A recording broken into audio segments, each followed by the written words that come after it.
At dahil nga Valentine's Day ngayon, mga sisi ko, ay feel na feel ko rin magkulot ng hair ngayon. Dahil malay natin may biglang mag-ayang lumabas dyan. Uy, asa? Valentine's Day pero si Habi nga ay may trabaho at wala pang plano kung ano ang ganap for today. Kung bigla ang lalabas nga kami mga sisi ko, ay at least ready na ang hair. Kahit nga alam kong hindi ko bagay ang kulot, ay kinaryotik ko pa rin dahil nga Valentine's. Mapapasubo nga lang tayo ng konti dahil nga nakakangalay. At eto na nga ang final look ng ating hair for today. Hindi nga masyadong maayos pagkagawa pero okay na rin. Nandito na pala ang sundo ko at lalabas kami, hindi para kumain kung di bibili ng gamot ni paring Melchor. At eto na at nakabili na. At dahil nga nakatricycle kami at mahangin pala sa labas, kaya ayan, nagsusuntukan na ang aking mga buhok at stress na. At eto na nga si paring Melchor at nakahiga dito dahil hindi na naman makalakad dahil sinumpong na naman ng arthritis niya. Kaya sabi ko ay kumain na para makainom na ng gamot. At dito na nga rin kami na nanghalian at nagkonting salo-salo. Maya-maya nga ay nakauwi na rin kami mga sisi ko at dumating na nga rin daw si Habi galing sa trabaho.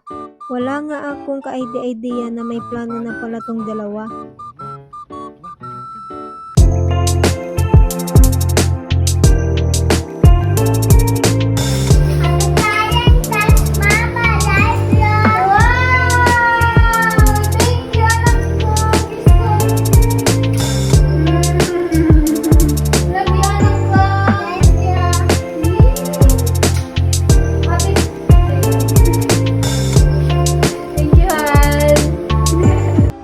At yun na nga at lalabas daw kami at kakain kaya dali-dali na rin akong naligo. Hindi nga yun scripted mga sisi dahil as you can see naman super stress ng buhok ko doon.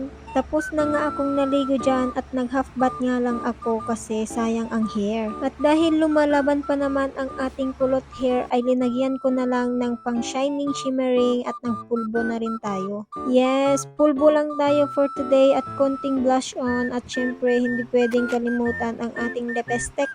Dahil para sa akin lepestek is life.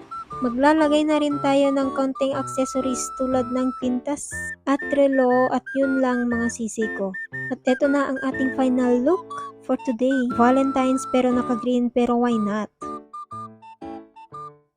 On the way pa nga lang kami sa pupuntahan namin ay nakatulog na nga si Junakis kaya hinayaan ko muna siya at gigisingin ko na lang pag nandun na kami. Makarating na rin kami dito sa CDM Marios malapit dito sa Fort Ilocos, Jalawag. Magjowa pa nga lang kami ay dito na kami madalas kumakain ni Habi hanggang sa ngayon nagkalukas na kami ay dito pa rin. Feel na feel mo nga ring Valentine's ngayon kasi meron silang pakulo na ganito.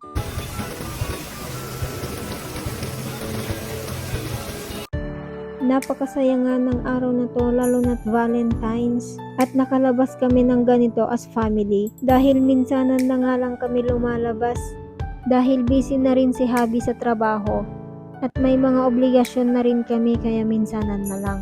Ganito nga namin sinelebrate ang Valentine's, quality time with family. Simple lang pero masaya. At pagkatapos nga namin kumain mga sisi ay umuwi na rin kami dahil medyo late na at dito na rin nagtatapos ang ating video na to. Thank you for watching. Happy Valentine's everyone!